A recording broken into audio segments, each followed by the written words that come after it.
بسم الله الرحمن الرحيم. درود شريف. اللهم صل اللهم صل على سيدنا وسندنا وشفيعنا وحبيبنا ونبينا مولانا محمد وبارك وسلم تسليما كثيرا كثيرا.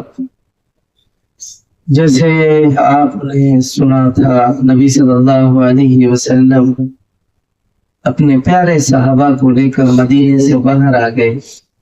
کفار ایک بڑی فوج کو لے کر پوری تیاری کے ساتھ مسلمانوں کو نقصان پہنچانے اور پیارے پیغمبر محمد عربی صلی اللہ علیہ وسلم کو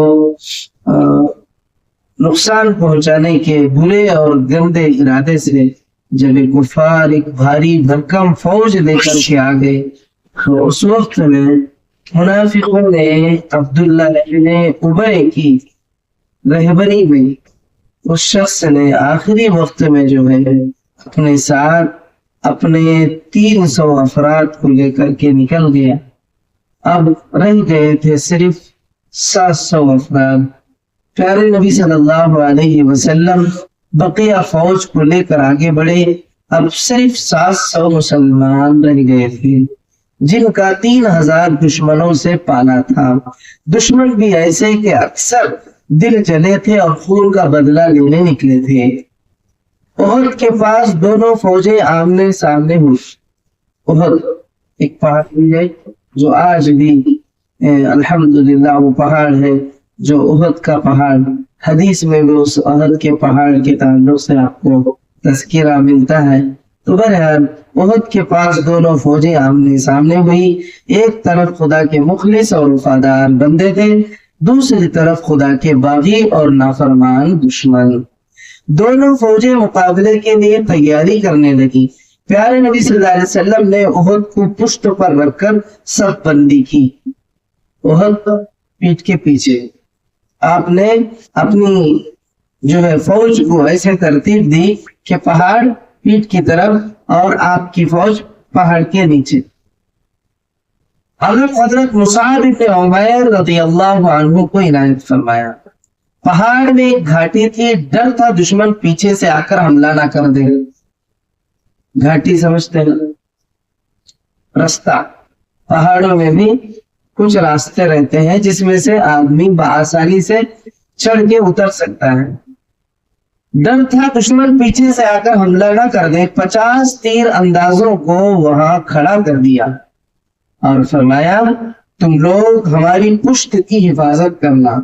یعنی ہم سامنے سے لڑ رہے ہیں, ہمارے پیٹھ کی طرف اگر دشمن عقل مندی سے اگر پیچھے سے حملہ کرنے کی کوشش کرے تو پیچھے آئی ہوئی فوج کو بچانا اور ان پر حملہ کرنا اور ان سے باقی فوج کو جو نیچے لڑ رہی ہے ان کو محفوظ رکھنے کی ذمہ داری 50 تیر اندازوں کو آپ نے سونپ دی.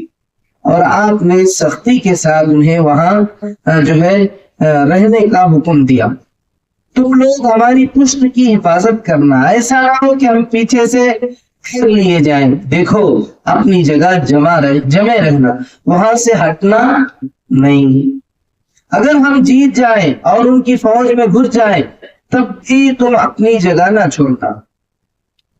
اللہ کے رسول صلی اللہ علیہ وسلم نے کیا فرمایا, اگر ہم جیت گئے ہماری فوج کا پلہ بھاری ہو گیا تو تب بھی تم لوگ وہ جگہ خالی نہ چھوڑنا, اور ہم قتل ہونے لگے تو مدد کے لیے بھی نہ.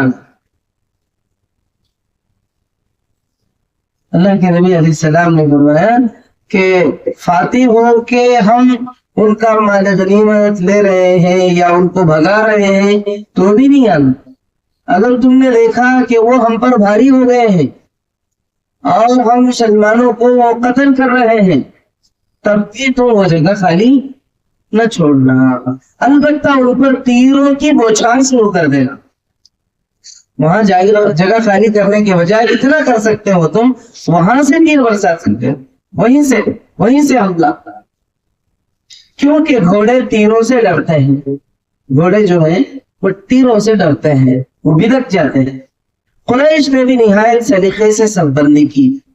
میمنہ پر خالد بن ولید کو مقرر کیا.